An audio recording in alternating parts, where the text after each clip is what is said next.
Saya tidak kaget tadi ketika buka TV, tiba-tiba yang nampak adalah mantan Menteri Agama sudah pakai rompi KPK. Ya saya geli aja, artinya aneh sekali. Dalam arti kata, dia anak muda, Menteri Agama, kok ketangkap sebagai koruptor gitu loh. Tapi ya dalam hal tertentu nggak aneh juga, karena jauh sebelumnya ada berapa Menteri Agama yang ketangkap. Jadi apa? Jadi negeri kita ini sebenarnya tanda kutip kasihan. Bayangkan Menteri Agama ketangkap karena korupsi. Lalu yang tidak korup siapa? Iya kan? Dan memang sebelum Menteri Agama ketangkap dan gagal dalam pra-peradilan, kan dari Bengkulu sudah bupatinya dan wakil bupatinya dan beberapa orang, 6 atau 10 orang, ketangkap semua. Baru berjelang berapa hari dengan yang Pekalongan. Jadi dalam waktu sekitar 2 minggu ini, bupati 2 orang ketangkap, wakil bupati, kepala-kepala dinas dari Bengkulu dan dari Pekalongan. Hari ini Menteri Agamanya yang ketangkap. Aduh. Tapi apa sebenarnya menariknya itu? Ternyata terbongkar tadi dari keterangan KPK, ada permainan dari penyelenggara-penyelenggara haji yang swasta. Malah mereka kumpulkan fee per perusahaan itu, ngumpulkan fee, tidak tahu mau dikasih ke siapa, tentu saja ke lingkungan departemen agama. Jadi ya sebenarnya yang harus ditangkap juga seluruhnya adalah yang terlibat pelaksana haji swasta ini, yang pernah terlihat, saya lihat di TV juga, ada seorang penyelenggara swasta itu mengembalikan duit dari kaitan dengan korupsi yang dilakukan oleh Menteri Agama ini. Ya. Jadi saya kira saya terus terang aja, justru saya kasihan kepada presiden kita, Prabowo, teriak korupsi segala macam, di anti korupsi dan segala macam. Pada saat yang bersamaan, korupsinya nggak berhenti-berhenti gitu, pejabat-pejabatnya. Tapi saya pikir begini, aneh mungkin kalau saya pernah, ketika saya masih mahasiswa, saya pernah katakan begini, para koruptor itu secara insting sekali ya. Insting sudah. Pokoknya dia masuk situ, memang dia sudah punya rencana untuk menjadi koruptor. Secara insting gitu. Dan kalau ini terjadi terus, kasihan presidennya membanggakan kita kaya, kita kuat, kita optimismenya sangat, semua pemimpin memang harus memberikan optimisme kan, dan presiden kita tampaknya seperti itu. Tapi teriakannya tentang korupsi, kelihatannya nggak ada yang dengar gitu. Kan kasihan. Lembaga-lembaganya, coba dia ketika memperingati 1 tahun Danantara, bagaimana yang namanya satu perusahaan, Pertamina, induknya, lalu anak-anaknya, itu, dan ini diungkap oleh Presiden sendiri, ratusan anak perusahaan Pertamina itu, dan tidak boleh diedit. Anak-anak perusahaan Pertamina itu nggak boleh diedit. Ini diungkap oleh Presiden sendiri di Danantara. Artinya apa? Sebenarnya kalau begitu, maka seharusnya Presiden memerintahkan kepada KPK untuk segera menyelusuri semua anak perusahaan atau mantan anak perusahaan dari Pertamina yang sekian ratus itu. Ya, saya tidak tahu apakah ada dalam pikiran Presiden tentang hal itu, tetapi bagi saya ungkapan dia yang dia katakan bahwa Pertamina mempunyai anak perusahaan sekian ratus itu, jadi selama ini Pertamina itu tetap menjadi perusahaan yang diperas oleh para koruptor. Jadi, dan memang sih semua semua perusahaan negara memang tempat pemerasan sih rata-rata. Nah, inilah yang, nah, apa kaitannya dengan kita? Dalam kaitan ke depan, kita selalu berbicara tentang apa? Tentang hari depan kita pada ketika kita berusia 100 tahun merdeka, ada apa namanya? Emas, apa itu? Indonesia emas. Ya, kembali lagi, saya tidak yakin akan hal itu akan terwujud kalau kenyataan seperti ini terus terjadi. Jadi selama korupsi terjadi, dan yang melakukan korupsi ini kan rata-rata penyelenggara negara, birokrasi kan, gitu. Nah, seperti Menteri Agama itu kan penyelenggara negara sebenarnya, dan semua bupati segala macam. Nah, kalau persoalan korupsi ini tidak berhenti, ya saya tidak yakin yang namanya Indonesia emas itu akan terwujud. Saya bukan dalam pengertian pesimistis, tapi faktual. Saya berbicara secara faktual, kalau korupsi ini berlangsung terus ke depan, dari sekarang keterusan sampai mencapai 100 tahun kita, jadi sekitar 20 tahun lagi ya, Indonesia emas hanya mimpi. Kalau, ya bayangkan, dalam waktu kurang dari sekitar 2 minggu ya, Pekalongan dulu, lalu kemudian Bengkulu, lalu sekarang Menteri Agama, mantan Menteri Agama. Dan pasti yang dicuri kan ratusan juta, paling tidak, miliaran yang dicuri. Iya kan? Nah, kalau baca Kompas tiap hari, boleh dikatakan terungkap itu ya memang negara kita habis duitnya oleh karena korupsi.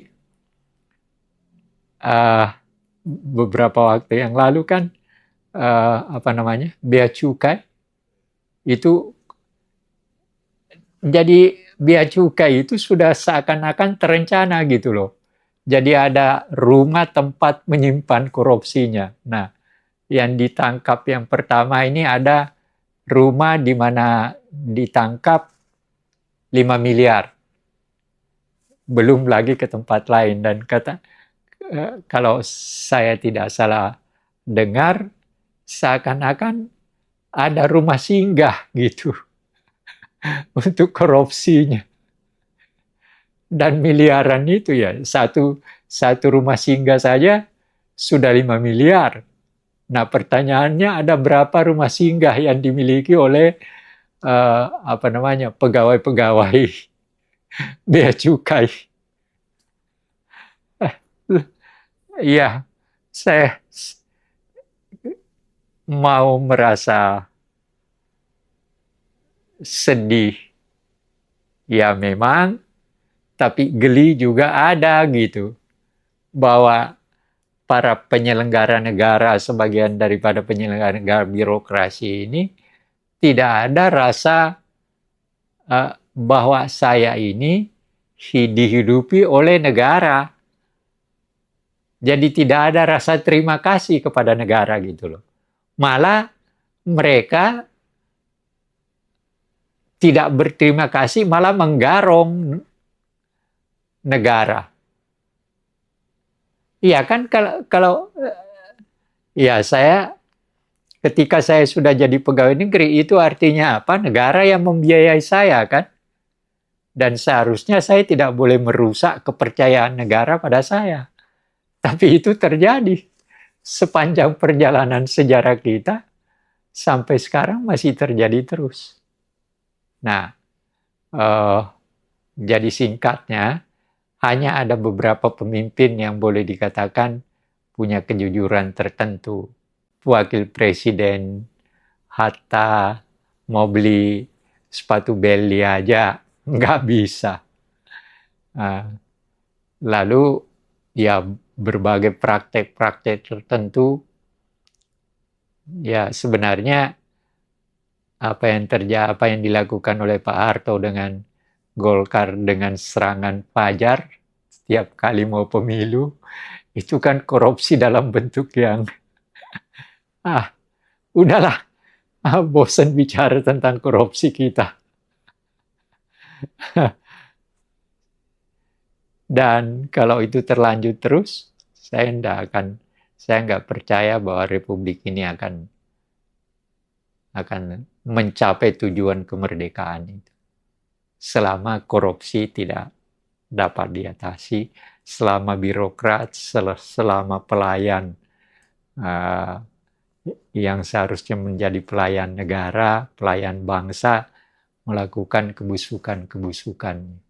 Saya kira itu yang Kita lihat praktik-praktik korupsi ini itu di tengah-tengah ekonomi negara kita juga lagi di ambang kehancuran. Itu bagaimana? ekonomi negara kita memang sebenarnya bukan diambang kehancuran dalam pengertian. Begini, ada berbagai faktor yang menyebabkan proses yang seperti saya katakan tadi, ya korupsi. Sekarang ada perang. Pengaruhnya gimana terhadap kita? Ya, coba bayangkan harga minyak sekarang sudah di atas $100. Lalu tertinggi dan akan terus berkembang saya kira. Beberapa negara sudah melakukan tindakan-tindakan seperti Filipina, Vietnam, dan segala macam pemerintah-pemerintah tertentu. Nah, kita masih terus mengatakan optimis bahwa 20 hari kita tidak akan kehabisan minyak. Ya mungkin iya, tapi setelah itu apa? Kan itu. Ya, tapi kita lihatlah kebijakan pemerintah yang akan dilakukan oleh Bahlil di bawah perintah Presiden kita sekarang. Itu. Jadi mau atau tidak, kita pasti kena dampak dari itu.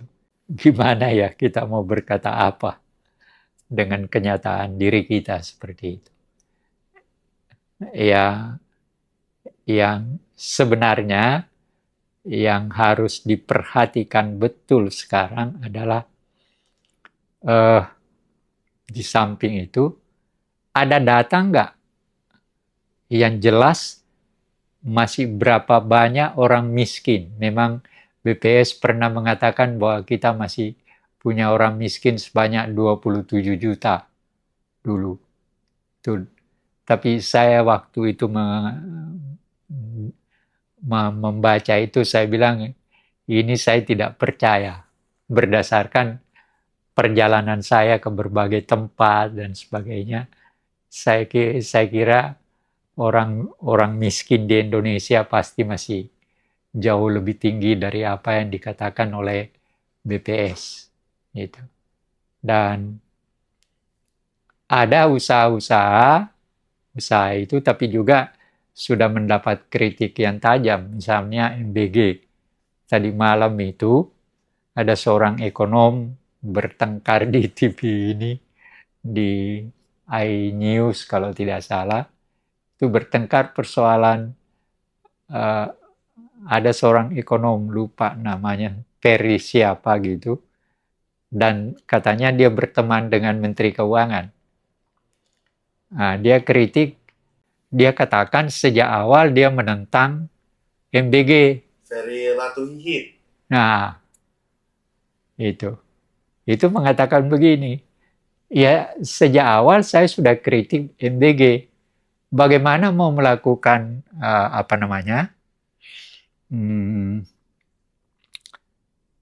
melakukan sesuatu yang akan memberikan uang yang demikian banyak itu kan maksudnya untuk supaya semacam ya kan lebih baik kalau itu dijadikan, kok saya lupa istilahnya ya, kita dengan MBG itu kan maksudnya agar supaya nanti pertumbuhan dari anak-anak akan lebih baik kan, jadi menghilangkan stunting dan sebagainya. Tapi bagaimana bisa terjadi menurut dia? Ya tidak mungkin, karena ya itu kan bahkan berakhir di toilet, dia bilang gitu. Ya, jadi ya, dan biayanya kan besar sekali, triliunan kan. Yang sudah terpakai sekarang katanya sudah 400 sekian triliun. Nah, tapi oke lah, mudah-mudahan kritik-kritik yang diajukan oleh orang-orang terhadap itu, ada juga mahasiswa Gajah Mada yang mengkritik secara langsung sampai dia diintimidasi katanya. Ya dalam batas tertentu sebenarnya ada benarnya. Kita misalnya begini, kalau MBG berlangsung selama 10 tahun, kan Prabowo misalnya 2 kali presiden, jadi 10 tahun kan.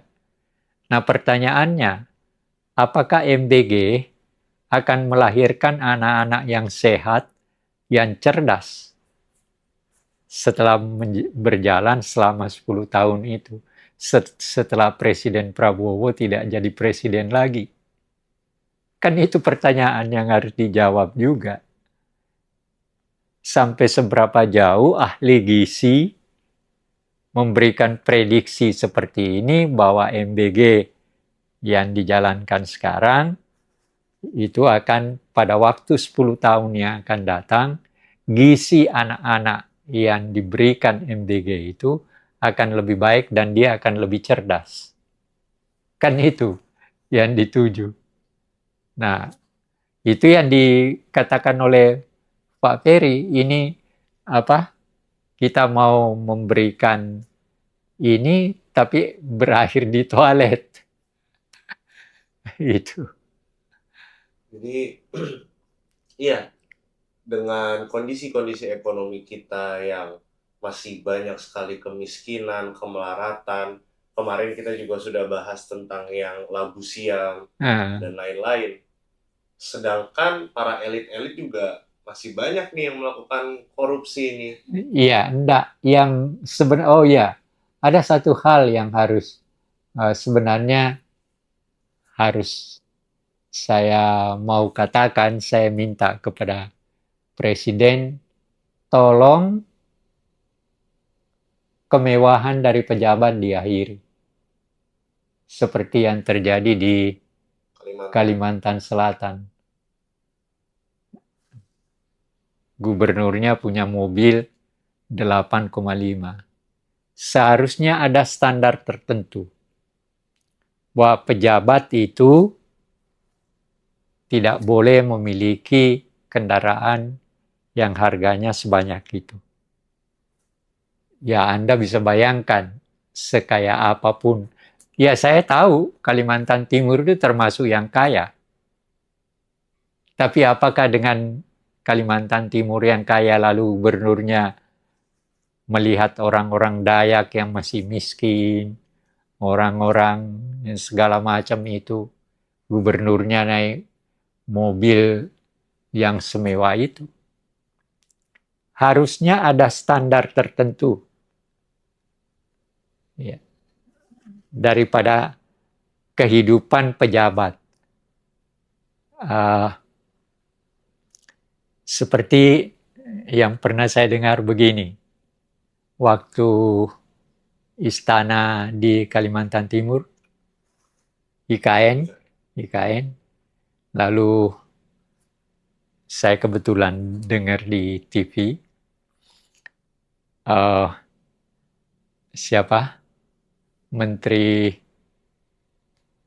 orang Batak ini, Luhut datang ke sana, dia melihat rumah untuk menteri, dia katakan rumahnya ini kurang besar, dianggap kecil. Lah, saya pikir ini gimana sih? Memang rumah menteri itu selalu harus mewah. Iya kan? Jadi ada pengertian-pengertian yang salah. Dalam posisi seorang pejabat harus mempunyai ini, mempunyai itu. Untuk itu saja, coba sekarang menteri kita itu gajinya 185 juta. Kalau itu dikaitkan dengan untuk kepentingan rakyat itu jangankan mimpi untuk mendapat 1 juta. 1 juta aja susahnya bukan main, mereka cari kan. Sebagian besar dari kita. Lalu rumahnya segala macam mewah, kendaraannya. Ya saya minta agar supaya akhirilah dalam kenyataan hidup kita. Walaupun kita selalu mengatakan bahwa kita kaya, kita segala macam, tapi nah yang lucu itu kan Gubernur Kalimantan Timur mengatakan dia naik mobil itu untuk kepentingan marwah. Marwah itu kan kaitannya dengan masa kita memiliki sebagai gubernur lalu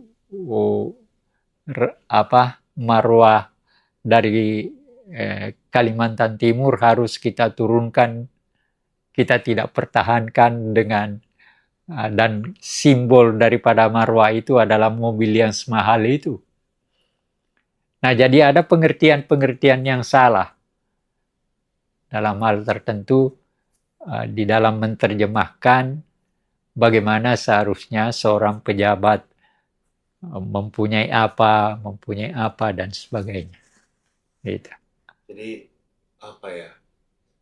Kita nih harus gimana nih? Karena kita diambang apalagi ada perang, penurunan ekonomi, belum lagi memang secara garis besar sebelum adanya perang pun ekonomi kita tuh rakyat tuh masih banyak yang miskin. Ya sekarang mendekati di pasar-pasar sekarang, kemarin itu saya anggap lucu. Menteri Keuangan ke pusat perdagangan itu di Jakarta. Dia datang ke sana dan dia melihat bahwa masih ramai orang datang ke sana dan itu dianggap sebagai sesuatu yang baik. Ya, itu kan yang dia lihat di situ. Tapi ke tempat lain kan belum tentu. Bayangkan harga cabai sekarang berapa banyak? tiap hari naik. Kalau nggak salah tadi saya dengar 150 kalau nggak salah per kilogram.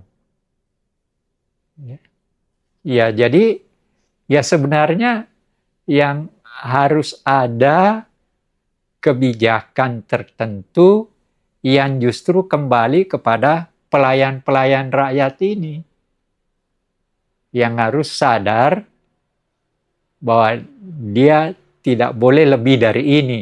Jadi ada kesadaran personlik bahwa saya duduk di sini dan saya punya hak hanya sampai di sini.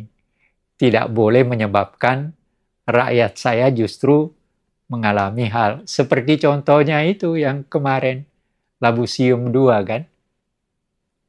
Hanya mencuri labu siam 2 biji, dia harus mati karena dipukuli oleh penjaga kebunnya. Nah, ini apa artinya ya?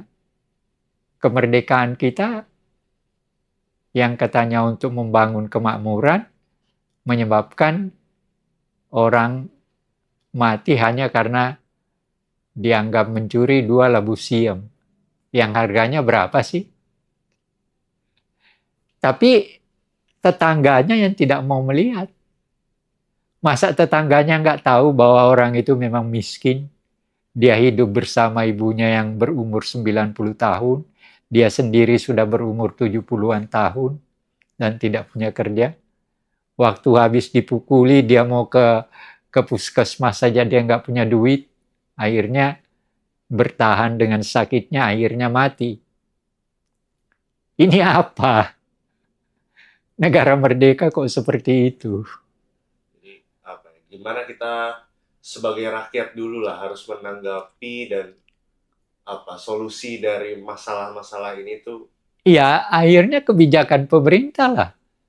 Kan tujuan adanya pemerintah itu untuk kemerdekaan ini, kemerdekaan kita melahirkan pemerintah dari republik ini, tujuannya apa? Untuk memberi kesejahteraan kepada rakyatnya, bukan untuk memberi kesejahteraan kepada pejabatnya.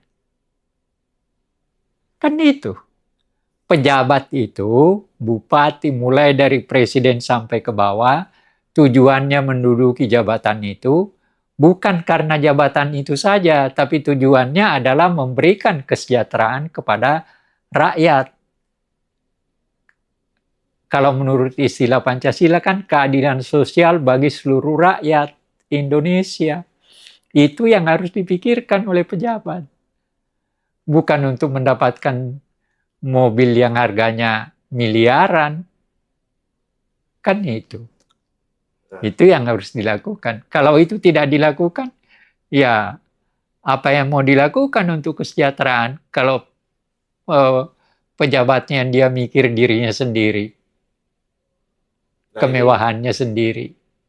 ini ada yang menarik antara politik dan bisnis. Karena pada akhirnya banyak pebisnis-pebisnis yang ingin meluaskan bisnisnya, apalagi zaman sekarang dengan cara memasuki politik dan akhirnya menjadi politik bisnis. Iya, itu sih biasa sebenarnya. Asal persoalannya ada aturan-aturan dan patokan-patokannya. Nah, yang menjadi soal itu aturan ini yang sering dilangkahi kan. Itu yang menjadi persoalan. Jadi ada aturan segala macam, tapi justru dilompati aturan itu. Ya tidak ada orang melarang siapapun, tapi jangan menggunakan posisi anggota DPR misalnya, atau jadi menteri, lalu kemudian posisinya itulah yang menyebabkan dia gunakan untuk kepentingan dirinya sendiri. Nah, itu yang salah. Tidak seperti itu tujuannya berpolitik. Tapi kalau dari mental ekonomi masyarakat bagaimana? Karena memang kita lihat nih nggak cuma pejabat-pejabat tinggi, tapi bahkan dari yang kalau di birokrasi ya sampai ke eselon 2, eselon 3, bahkan mungkin eselon 4 pun banyak yang melakukan hal-hal tersebut ya. Contoh kayak Gayus Tambunan, dan lain-lain. Iya, jadi nah itulah yang seharusnya menjadi persoalan. Misalnya kan ada kontrol dari setiap departemen. Iya kan? Tiap departemen itu punya inspektorat jenderal. Yang ini sebenarnya tujuannya untuk mencegah korupsi itu. Tapi celakanya apa? Inspektur jenderalnya sendiri koruptor gitu. Kan kacau kan? Iya. Jadi ya begini aja. Kita jangan berhenti untuk memikirkan bahwa kita ini bangsa dan negara yang sudah merdeka. Dan kemerdekaan kita itu melalui suatu perjuangan yang panjang. Nah sekarang setelah kita merdeka ini, maka marilah kita memiliki mental sebagai orang merdeka yang tujuannya untuk tidak hanya lepas daripada penderitaan fisik yang kita terima, tetapi juga tujuan utamanya adalah kemerdekaan ini untuk membangun kehidupan bersama yang lebih baik, lebih sejahtera, sebagaimana yang dikatakan di dalam Pancasila, sila kelima, untuk menciptakan sebuah kenyataan keadilan sosial bagi seluruh rakyat Indonesia. Itu aja sebenarnya yang harus menjadi pegangan kita. Apa gunanya kita selalu ngomong tentang Pancasila kalau itu tidak terwujud? Itu kalau menurut saya. Saya nggak tahu orang lain. Oke.